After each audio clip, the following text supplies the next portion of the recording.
This safety topic is not intended to cover all aspects of electrical safety. However, the following safety practices should be followed to prevent injury to customers and employees.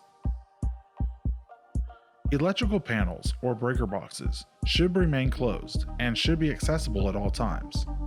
Do not block with boxes, equipment, or anything else that would prevent easy access to the panel. Combustibles or anything that will burn should not be stored within 3 feet of electrical panels or breaker boxes. You should report any defective, frayed, or damaged electrical cords to your store director. Do not use until repaired. Do not use electrical equipment in close proximity to a sink or other source of water. You should report damaged or missing plugs or light switch covers to your store director. Unplug or disconnect any appliance or piece of equipment from the power source before cleaning, disassembling, or reaching into the vicinity of moving parts for any reason. Only authorized maintenance personnel are allowed to service or make electrical repairs on equipment. To prevent trip hazards, fire hazards, or shock hazards, the following guidelines and precautions must be adhered to when using extension cords. Extension cords are acceptable when used for temporary uses, but should not be used for permanent fixtures. Extension cords used for special displays and Christmas lights are considered temporary uses and are acceptable in most situations. Never allow extension cords to extend across the floor where the customers or employees walk. This prohibition includes taping cords to the floor or covering with the floor mat. Route extension cords overhead if an electrical outlet is not nearby. Extension cords should be properly rated for the load. If you are not sure, it is better to use the next size up.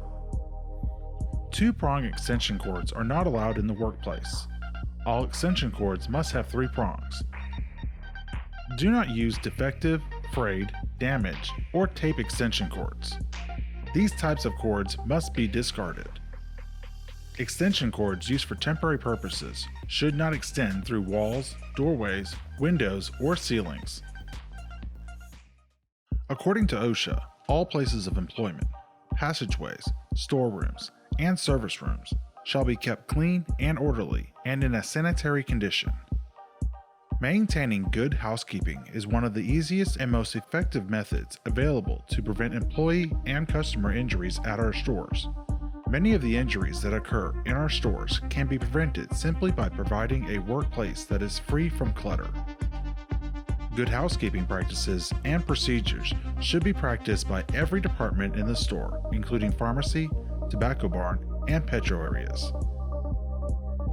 Good housekeeping practices and procedures include, but are not limited to, the following. As much as practical, prep rooms, storage rooms, restrooms, kitchens, freezers, coolers, walkways, and back rooms should be kept clean and orderly. Everything should have a place and unnecessary clutter should be eliminated, especially on the floor. Those stocking shelves should always keep empty boxes and other trash off the sales floor. Use the clean up as you go approach. Do not wait until the end of the shift to conduct one massive cleanup at your workstation or your department. Keep clutter off the floor. This includes product, empty boxes, water hoses, trash, or other items. Do not leave these products for others to clean up. Even if it is not your mess, take a second to pick it up to prevent an injury. Keep water, oil, grease, and food scraps off the floor.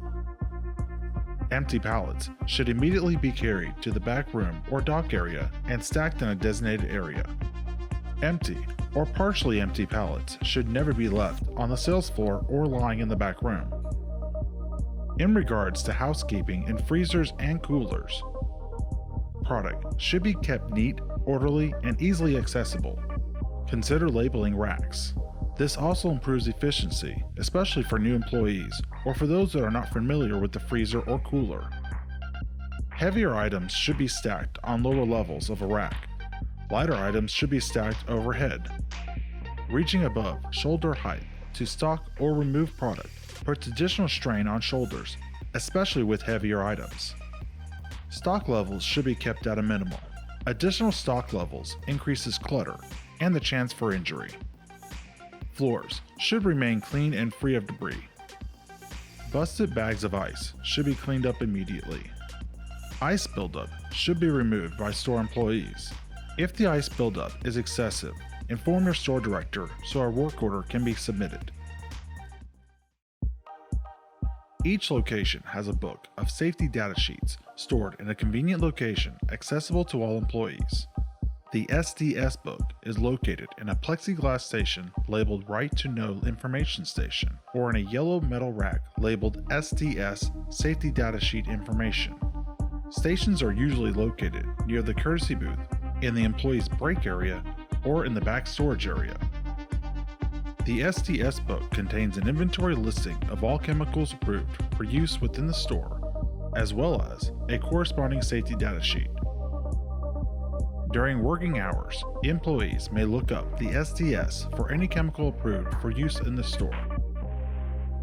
Safety data sheets contain important information about each approved chemical, including the health and safety information, chemical characteristics, and precautions for safe handling. Anyone who brings a new chemical into the workplace must contact the Corporate Risk Department to obtain a SDS prior to its use.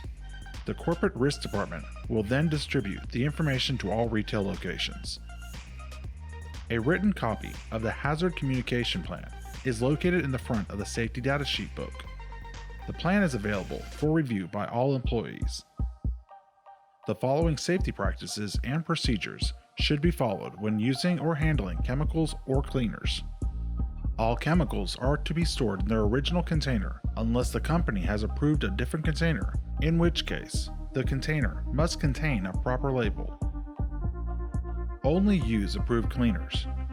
Never pull cleaners off the shelf without first determining if it is on the approved chemicals list in the front of the SDS book. Employees should always read the labels and observe safety precautions for chemical handling, storage, and usage. Employees must never mix chemicals. Chemicals should be kept in assigned locations. Do not leave chemicals lying around, and never store chemicals or cleaning products near or above food storage, food preparation, or serving areas. Chemicals should also not be stored where children or customers would have access to them. All cleaners must be accurately labeled. Spray bottles with missing, worn, or torn labels should be discarded. All spray bottles must be clearly marked with the name of the chemical inside the bottle. Never transfer or dispense a chemical to an unmarked container or a container labeled for a different chemical. For example, do not dispense degreaser into a spray bottle labeled all-purpose cleaner. Inform your supervisor if appropriate spray bottles are not available, so additional bottles can be ordered. Make sure P&G cleaners are properly connected to chemical dispensing stations. For example, sanitizer should not be connected to a dispenser labeled Comet Cleaner with bleach.